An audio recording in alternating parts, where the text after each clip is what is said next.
आम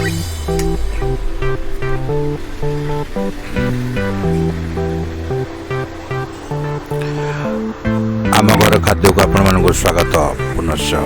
आज आम करवा पम्फ्रेट माछ सोरिष बटा देकरी। पम्फ्रेट माछ 1 केजी नियंतु। आम ये मीडियम साइज पम्फ्रेट नीचु।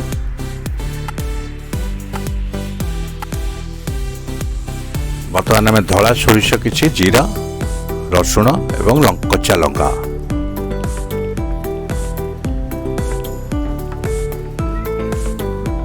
धला सोरिष जीरा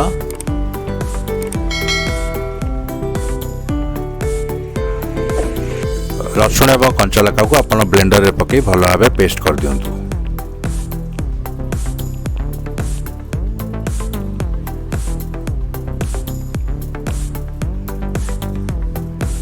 बर्तमान आम पेस्ट रेडी हो गला।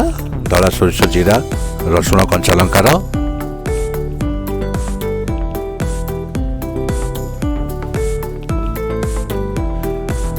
बर्तमान आम मसला करने किसी कटा पियाज गोटे बड़ साइज कटा पियाज गोटे बड़ साइज कंचा टमाटो कटा हलदी किछि एवं लुण स्वाद अनुसार।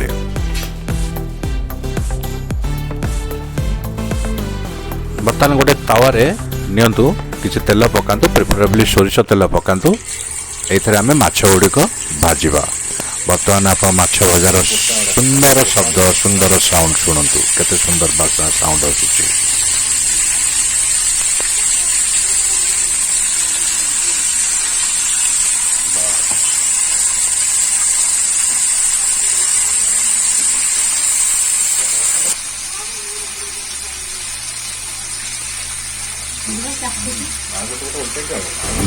माछ गुड़ी को आस्ते आस्ते ओल्टातु।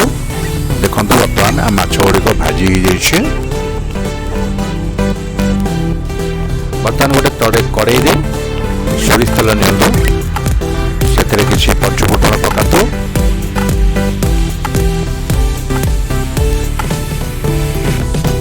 फुटन फुटीगला दुईटी कंचा लंका पकातु। रखाए पियाज को पकई किसी समय भाजतु।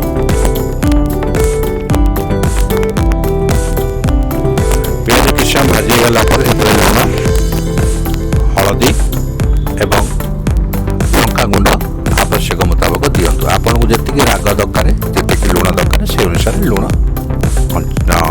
कंचा लंका शुखला लंका गुंड एवं हलदी दे किसी समय पुनश्च भाव भाजतु।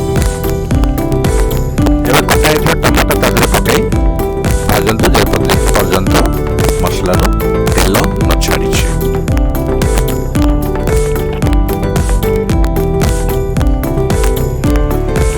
आम पम्फ्रेट तरकारी कौन प्रकार गुंड मसला आम व्यवहार करवा नहीं। बर्तमान आम तादे जो अदा रसुण कंचा लंका धला सोरिष और जीरा बटा होकर रखा जाता बर्तमान मिशातु।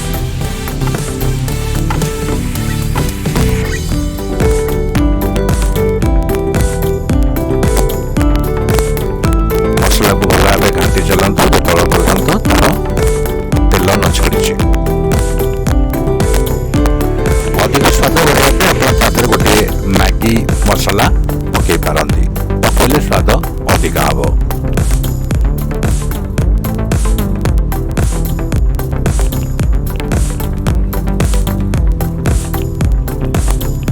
मसला होगा सहित आवश्यक मुताबक पानी दे किसी समय फुटीगला भजाई रखा जाइथिबा पम्फ्रेट माछ गुड़ी को तादे पकातु।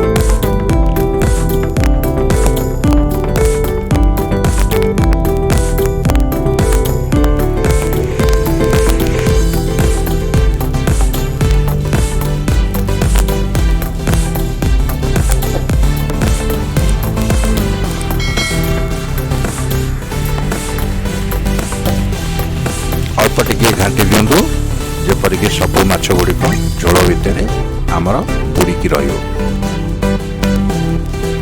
बर्तमान आमर पम्फ्रेट सोरिष बटा माछ तरकारी हो आसी। आम तादे किसी धनिया पत्र पकईदबा।